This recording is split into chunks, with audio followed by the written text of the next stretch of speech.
In this video, we're going to discuss the complications around the future decision that the Carolina Panthers have coming up on their former first-round draft pick, cornerback Jaycee Horn. Now, we know they signed the big contract extension for their former 2020 draft pick, Derrick Brown. So the next order of business is, how do you handle the future of Jaycee Horn? The fifth-year option is something that comes up, and teams must make a decision on those players as they enter into their fourth year. And with the complicated past and career thus far of Jaycee Horn, with the injuries he's faced, but also the good play when he's on the field, things can be a little bit worrisome about what the Panthers are going to do. Now, the deadline to make that decision is May 2nd, so I wanted to have a discussion surrounding everything related to that situation. My name is Aaron Duncan here with the Necessary Bluntness Sports Talk. I do recap and analysis of the Panthers on this channel, including live streams every Tuesday at 6:30 p.m. Eastern, where I talk about the latest news and updates for the Carolina Panthers. And this is a segment from that live stream where we went in depth talking about all the things coming up and how the draft even affects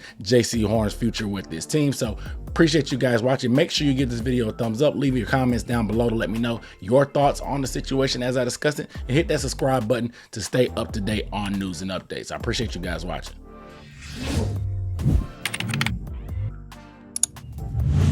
And that's the only thing. Let's say Kool-Aid drops to us. Let's say Nate Wiggins drops to us.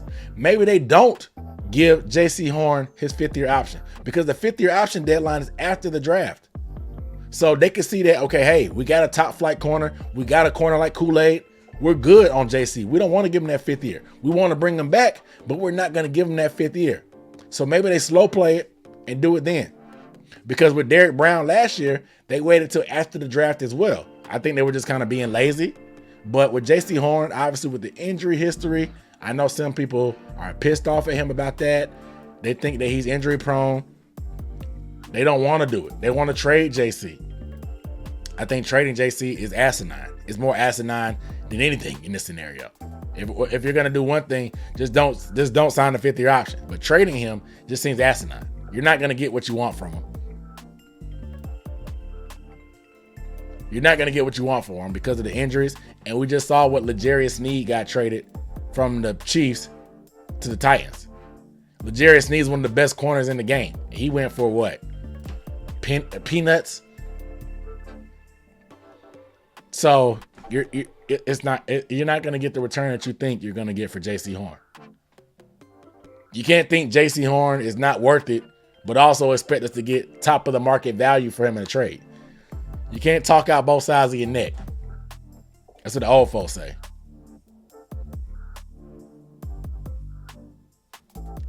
So he can't be not worth it, the fifth-year option, and at the same time think we're going to get a bunch of money, a bunch of picks. The fifth-year option is $12 million, $12.4 million. To me, that's cheap for the type of guy that he is. I'm wholeheartedly willing to take the risk on him. Now, would I give him an extension? Let's say Jaycee Horn plays 17 games. He plays like a top 5 corner. I still probably wouldn't give him a deal. I would need 2 years. I would take the chance. I would take the chance of him giving 2 years, quality top flight corner, back-to-back years on next year and that fifth-year option, make him play on it. And then if I have to break the bank for him in 2026, free agency money, so be it. If I got to pay this man $20 million a year in 2026, so be it. I'm taking that risk. Like I said, I'm just thinking hypotheticals in the future. If he plays all 17 games next year and plays what we've seen him do when he's on the field, and he does it for 17 games, he'll be a top 5 corner. I still wouldn't pay him. Now, if he holds out, it'll be a different story. It'll get a little nasty. I don't expect him to do that, but it could happen.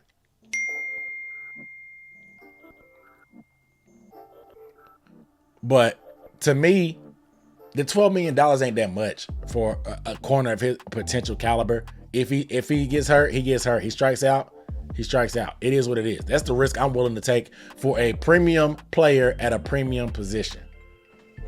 But like I said, somebody said they'd rather use the fifth-year option on JC than Sam Darnold. True. But like I said, they could just wait to the draft. Like I said, if a guy like Kool-Aid or Nate Wiggins falls, they may say, okay, hey, we feel good about the long-term prospects of having a young corner on a rookie deal. We may not want to give JC his fifth-year option. We'll just let him bet on himself, and we'll negotiate from there. We'll take it from there. They may take it 1 year at a time and see what happens after next year. You know what I'm saying? You take the risk of him going to the open market, or you can franchise tag him. But to me, if I wouldn't, you got to make that decision. These are the decisions they're gonna have to weigh. Because let's say JC, let's say they don't. This is all hypothetical, so walk with me a little bit. Let's say they don't give Jaycee Horn the fifth-year option. Let's say they don't. And let's say JC goes out next year in the fourth year of his deal, fourth and final year, and he plays all 17 games and balls out. You're in a weird position of what his market value is, and obviously you want to keep him. He's a good player. If you can't get to a number, the franchise tag is on the table. Cool. But let's go over to offense. Let's say Deontay Johnson, let's say we get a good solid rookie wide receiver, but let's say Deontay Johnson gets that Adam Thielen treatment like last year. You know what I'm saying? Let's say that he gets the Adam Thielen treatment where he gets 100-something targets, is the primary receiver all year, is force-fed the ball. We just saw Thielen get 1,000 yards. There's no way that Deontay Johnson can't get 1,000, 1,100, 1,200 yards. He's a better, younger, more juiced up receiver with better routes.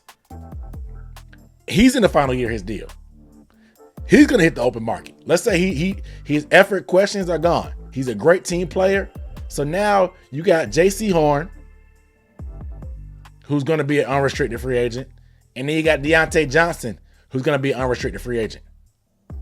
Two players on both sides of the ball playing at the top of their game, but you only got one franchise tag. Now you're in trouble. But if you put the fifth-year option on JC, and then that same thing happens with Deontay where he balls out, you can franchise Deontay if you want to, and then figure out a contract from there. So I think that just overall, giving Jaycee Horn a fifth-year option is the way to go. That's just me.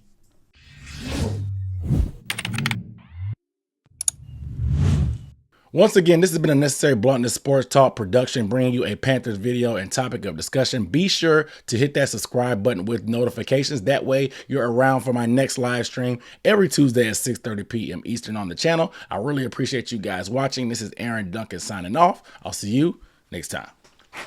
Peace.